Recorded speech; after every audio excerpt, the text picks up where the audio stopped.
अडानी अंबानी के साथ चाय पीने वाला अरबों की संपत्ति का मालिक 17 करोड़ के नुकसान पर क्यों भूला तमीज।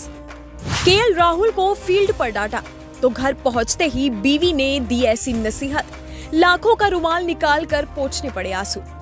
कौन है संजीव गोयनका जो पहले धोनी से उलझे फिर राहुल को डांटा। बीसीसीआई को पढ़नी होगी संजीव की सीक्रेट फाइल।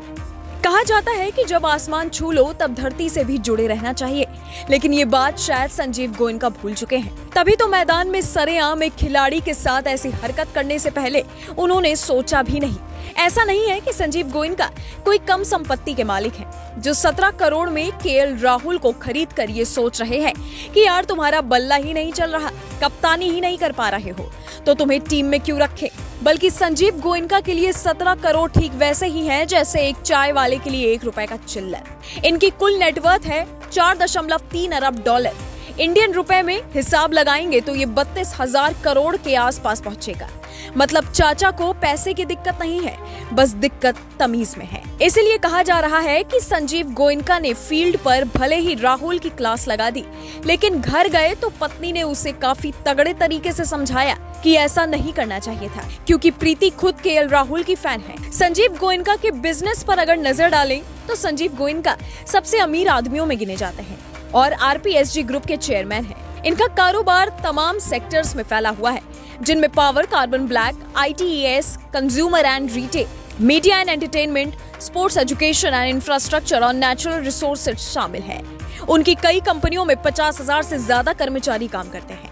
संजीव गोयनका का नाता कोलकाता से है और उन्होंने सेंट जेवियर कॉलेज से 1981 में बीकॉम की डिग्री हासिल की थी।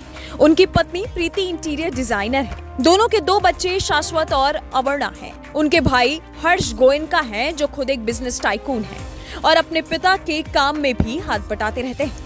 साल 2021 में आईपीएल की लखनऊ फ्रेंचाइजी के अधिग्रहण के साथ ही संजीव गोयनका ने सुर्खियों में आ गए थे।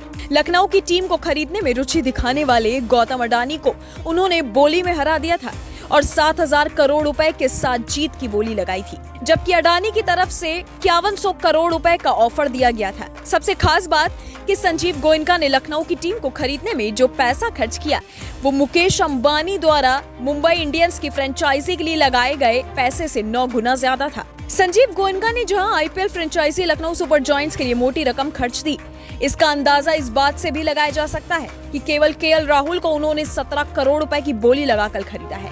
न केवल क्रिकेट बल्कि फुटबॉल में भी इन्वेस्टमेंट किया है। संजीव गोयनका के पास Atletico de Kolkata football club में भी मेजॉरिटी स्टेक है। मीडिया रिपोर्ट्स के मुताबिक आरपीएसजी ग्रुप के चेयरमैन संजीव गोयनका की नेटवर्थ 3.5 अरब डॉलर है।